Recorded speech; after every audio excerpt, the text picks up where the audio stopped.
आइए दोस्तों, आज जानते हैं बराक ओबामा जो कि अमेरिका के राष्ट्राध्यक्ष थे उनके बारे में। उन पे 10 लाइन इंफॉर्मेशन आज हम आपको देते हैं। फर्स्ट, बराक ओबामा संयुक्त राज्य अमेरिका के निवासी है। दूसरा, बराक ओबामा संयुक्त राज्य देश के 44वें यानी कि 44वें राष्ट्रपति थे। थर्ड, राष्ट्रपति के रूप में बराक ओबामा की कार्य अवधि 20 जनवरी 2019 से 20 जनवरी 2017 तक की थी। चौथा, राष्ट्रपति के रूप में बराक ओबामा के बाद डोनाल्ड ट्रंप संयुक्त राज्य के राष्ट्रपति बने। पांचवा, बराक ओबामा का जन्म होनोलुलु हवाई यूएस में हुआ था। छठवा, बराक ओबामा का जन्म 4 अगस्त 1961 को हुआ है, इसलिए उनकी आयु वर्ष 2025 में 65 ईयर्स की है। सातवां, बराक ओबामा को कोलंबिया जिले में वर्ष 2011 में पारदर्शिता यानी कि कौन सा भी करप्शन नहीं ऐसा पुरस्कार के रूप में सम्मानित किया गया। आठवां, बराक ओबामा के पिता का नाम बराक हुसैन ओबामा सीनियर है, जबकि माता का नाम स्टेनली एन डनहम है।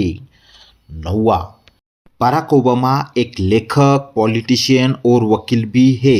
10वां, बराक ओबामा की पत्नी का नाम मिशेल लॉरेंस रॉबिन्स ओबामा है।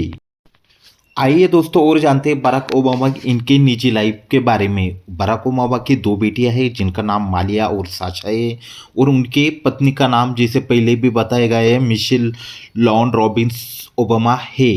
हार्वर्ड लॉ स्कूल में दाखिला लेने से पहले बराक ओबामा ने 5 साल तक काम किया। उन्होंने शिकागो में ओबामा प्रेसिडेंशियल सेंटर तैयार करने के साथ साथ फंड इकट्ठा करने के अपने प्रयासों पर ध्यान दिया। बराक ओबामा ने 20 जनवरी 2017 को 2 संवैधानिक रूप से निर्धारित शर्तों की सेवा के बाद 55 वर्ष की आयु में राष्ट्रपति के रूप में पद को छोड़ दिया। बराक ओबामा के पास अर्थशास्त्र में मास्टर डिग्री है, यानी कि वो इकोनॉमिक्स में पढ़े हैं, और उसके साथ ही उन्होंने एक वित्तीय विश्लेषक इकोनॉमिस्ट के रूप में लंबे समय तक अपना काम किया। जब राष्ट्रपति के रूप में बराक ओबामा ने कार्यालय शुरू किया तो उन्हें कई महत्वपूर्ण बाधाओं का सामना करना पड़ा।